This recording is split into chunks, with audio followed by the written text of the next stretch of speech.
wabarakatuh. Nama saya Muhammad Rifki Nugroho, NPM 1811010045. Di sini saya ingin menjelaskan materi sejarah diturunkannya Al-Quran, mata kuliah Akidah Akhlak. Terima kasih. Wassalamualaikum warahmatullahi wabarakatuh. Assalamualaikum warahmatullahi wabarakatuh.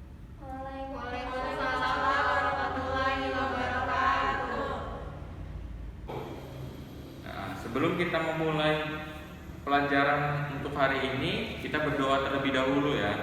Mana ketua kelasnya? Ya, dimulai. Istain Ibda.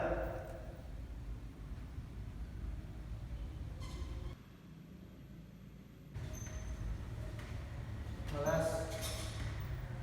Nah, sebelum kita mulai, kita absen terlebih dahulu ya. Khofifah, Mutia, Eka, Putri Agus, Andi Syuhada, Hadir. Rizal, baik. Sekarang di sini Bapak ingin menjelaskan materi pembelajaran yang berjudul sejarah diturunkannya Al-Quran. Al-Quran diturunkan dari Allah Subhanahu wa taala kepada Nabi Muhammad SAW dalam jangka waktu kurang lebih 23 tahun melalui perantara malaikat Jibril secara berangsur-angsur. Dimulai di bulan Ramadan ketika Nabi Muhammad SAW tengah bertaharus atau menyendiri di Gua Hiro, sehingga wahyu terakhir ketika sedang melaksanakan haji wada. Surah-surah dan ayat-ayat Al-Quran diturunkan secara bertahap kepada Nabi Muhammad SAW. Hal ini dijelaskan oleh Al-Quran itu sendiri. Allah berfirman, artinya, dan Al-Quran telah kami turunkan secara berangsur-angsur agar kamu membacanya perlahan-lahan kepada manusia, dan kami menurunkannya berbagian demi bagian. Quran Surat Al-Isra. Setelah wahyu diterima, kemudian Nabi Muhammad membacakan kepada para sahabat yang mendengarkannya. Para sahabat diperintahkan untuk mencatat ayat-ayat tersebut di atas kayu. Nah, zaman dulu itu tuh Al-Quran dicatatnya melalui kayu itu. Nah, pelepah atau kurma di atas batu, tulang unta, dan lain sebagainya. Di antara para sahabat yang ditunjukkan dan ditetapkan oleh Rasulullah SAW, sebagian pencatat wahyu yaitu Abu Bakar, Umar bin Khattab, Utsman bin Affan, Ali bin Abi Thalib, Muawiyah, Zaid bin Sabit, Ubay bin Khabbah, Khalid bin Walid, dan Sabit bin Qais. Nah, yang pertama itu tuh periodisasi turunnya Al-Quran. Yang kedua sejarahnya pembukuan Al-Quran. Nah, yang kedua pengertian dalam hakikat Al-Quran. Al-Quran menurut bahasa berasal dari kata Quran atau ro'u atau Quran, artinya bacaan atau yang dibaca. Pengertian ini didasarkan pada firman Allah Subhanahu wa taala dalam surat Al-Qiyamah ayat 16 sampai 18. Adapun menurut istilah, Al-Quran adalah kalam Allah yang diturunkan kepada Nabi Muhammad SAW sebagai mukjizatnya, dan bagi yang membacanya merupakan ibadah. Al-Quran adalah firman Allah SWT yang diwahyukan kepada Nabi Muhammad SAW sebagai Nabi terakhir. Dinamakan Al-Quran karena merupakan kitab suci yang wajib dibaca, dipelajari, dan merupakan ajaran-ajaran wahyu terbaik. Nah, jadinya Al-Quran itu tuh wahyu terbaik yang diturunkan oleh Allah kepada Nabi Muhammad. Al-Quran juga mempunyai nama yang cukup banyak. Di antara nama-nama lain Al-Quran adalah, yang pertama itu Alkitab.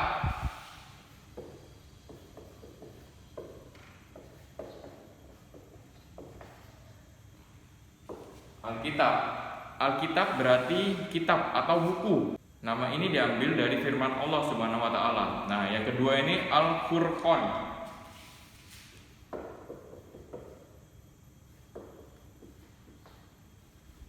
Al-Furqan. Nah, Al-Furqan berarti pembeda. Maksudnya Al-Qur'an menerapkan secara jelas mana yang benar dan mana yang salah.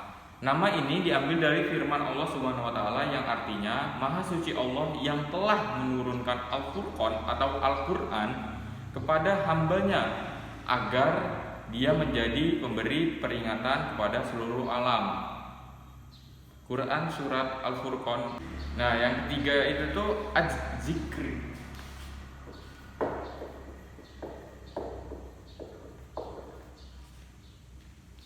Nah, yang ketiga ini Az-Zikri. Berarti peringatan. Al-Quran dikatakan Al-Zikri karena banyak ayat-ayat yang berisi peringatan kepada manusia.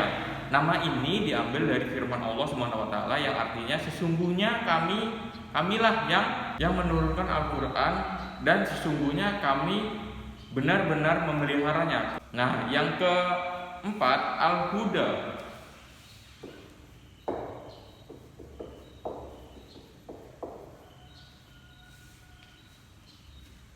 Al-Huda berarti petunjuk. Al-Quran dikatakan Al-Huda karena ayat-ayatnya berisi petunjuk bagi manusia.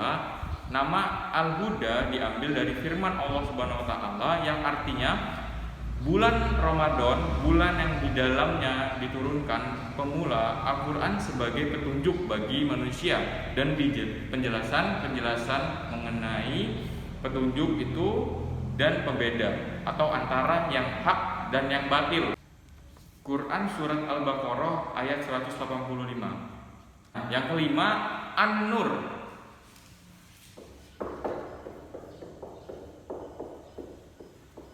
Katakan An-Nur karena petunjuk-petunjuk adalah sebagai penerang hati manusia, yang artinya barang siapa yang tidak diberi cahaya atau petunjuk oleh Allah, tidaklah dia mempunyai cahaya sedikit pun. Quran surat An-Nur ayat 40. Nah, yang keenam ini Al-Bayyinah. Yang keenam ini Al-Bayyinah.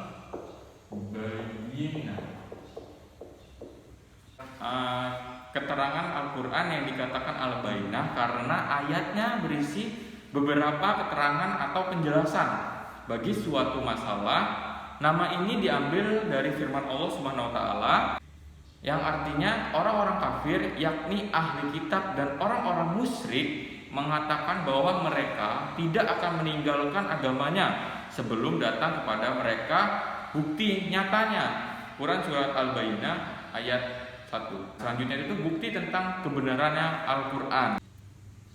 Perhatikan surat Al-Maidah ayat 48 yang artinya, dan kami telah diturunkan kepadamu Al-Quran dengan membawa kebenaran, membenarkannya apa yang sebelumnya, yaitu kitab-kitab yang diturunkan sebelumnya, dan batu ujian terhadap kitab-kitab yang lain.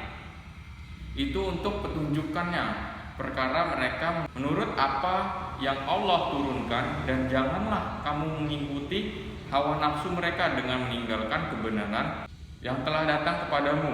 Untuk tiap-tiap di antara kaum kami berikan antara dan jalan yang terang, sekiranya Allah menghendaki, niscaya kamu dijadikannya satu umat saja.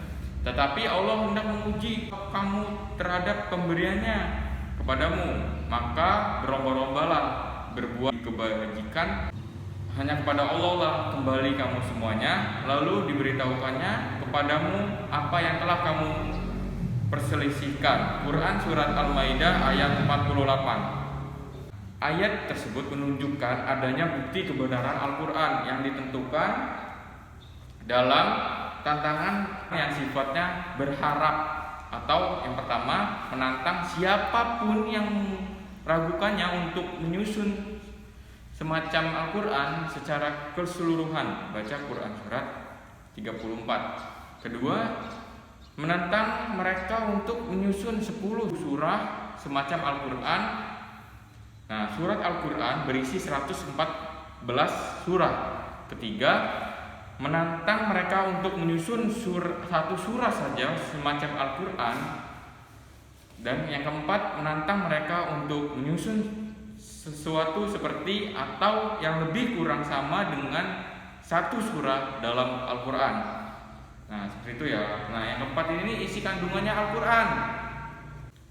Sebagian kitab suci yang menyempurnakan kitab-kitab terdahulu. Al-Quran berisi petunjuk secara lengkap sesuai dengan perkembangan zaman.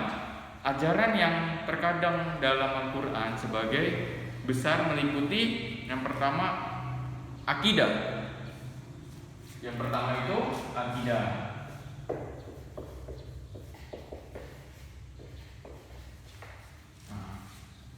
Yang pertama akidah, yaitu mengajarkan kepercayaan kepada Allah Subhanahu wa taala, malaikat-malaikat, kitab-kitab, rasul-rasul, hari akhir dan hari takdir. Keenam perkara ini disebut rukun iman atau pokok-pokok kepercayaan. Nah, yang kedua itu ibadah.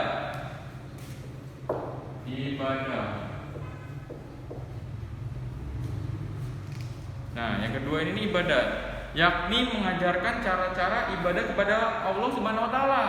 Yang ketiga ini muamalah. Nah, yang ketiga ini muamalah, yakni mengajarkan hubungan antara manusia baik dalam keluarga, tetangga maupun masyarakat. Yang keempat, akhlak karimah.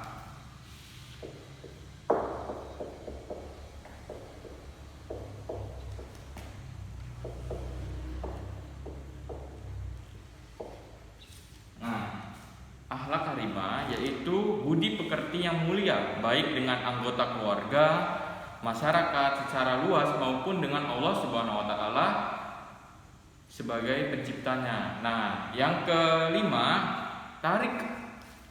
Yang kelima itu tuh tarik.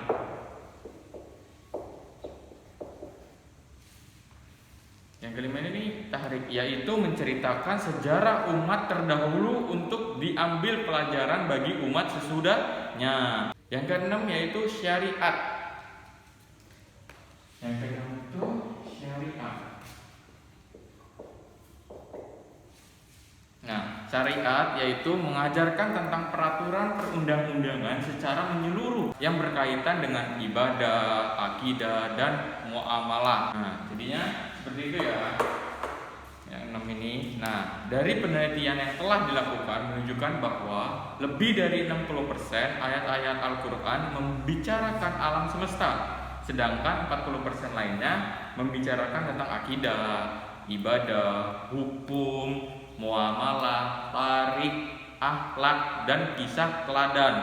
Nah, ini menunjukkan bahwa Al-Quran sesuai dengan kehidupan masyarakat modern seperti sekarang ini. Nah, terus yang selanjutnya keistimewaan Al-Quran sebagai mukjizat. Nah, pada waktu pemikiran manusia masih sederhana, Allah Subhanahu wa taala menurunkan kitab suci yang sederhana pula, sehingga dengan demikian manusia dapat mengikuti petunjuk-petunjuk yang ada di dalam kitab suci tersebut. Namun setelah pemikiran manusia berkembang lebih maju, Allah Subhanahu wa taala menurunkan kitab-kitab suci yang mempunyai, yaitu Al-Quran. Seperti diketahui, seringkali Al-Quran turun secara spontan guna menjawab pertanyaan atau mengomentari peristiwa. Allah Subhanahu wa taala berfirman dalam Al-Quran surat Al-Maidah ayat 48 yang artinya, dan kami telah menurunkan kepadamu Al-Quran dengan membawa kebenarannya, membenarkan apa yang sebelumnya, yaitu kitab-kitab yang diturunkan sebelumnya, dan batu ujian terhadap kitab-kitab yang lainnya. Quran surat Al-Maidah ayat 48. Al-Quran Al-Maidah ayat 48. Ayat tersebut menjelaskan bahwa kedudukan Al-Quran terhadap kitab-kitab lainnya adalah sebagai membentuk isi kitab sebelumnya, yaitu Taurat, Zabur, dan Injil. Adapun yang dibenarkan adalah yang masih asli, belum dicampuri perkataan manusia, Al-Quran membenarkan isi kitab sebelumnya. Karena ini ajaran dalam kitab-kitab tersebut sama dengan inti ajaran Al-Quran, yaitu menguasakan Allah Subhanahu wa Ta'ala menjadi batu ujian. Apabila yang tersebut di dalam kitab-kitab yang terdahulu sesuai dengan Al-Quran, itu adalah benar.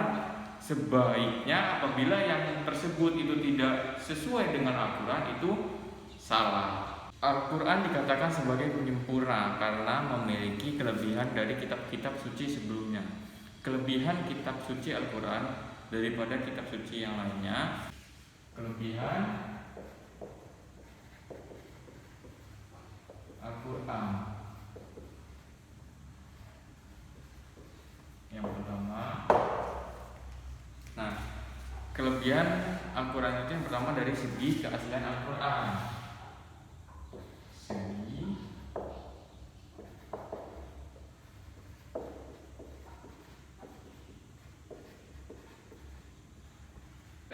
Dari segi keaslian Al-Quran, selama 14 tahun abad lebih, kitab suci Al-Quran tidak mengalami perubahan sedikit pun, baik tulisannya maupun isi kandungannya.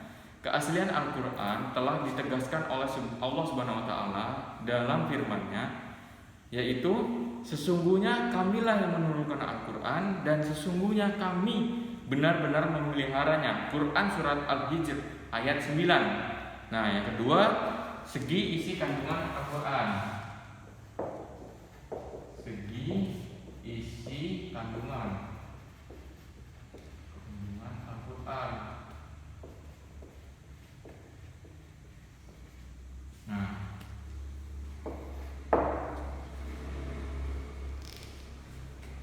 Salah satu kelebihan ajaran Al-Quran dibandingkan dengan kitab suci yang lainnya adalah isi kandungannya lebih menjawab seluruh problematika kehidupan manusia di berbagai tempat dan zaman. Ketiga ini segi susunan bahasanya.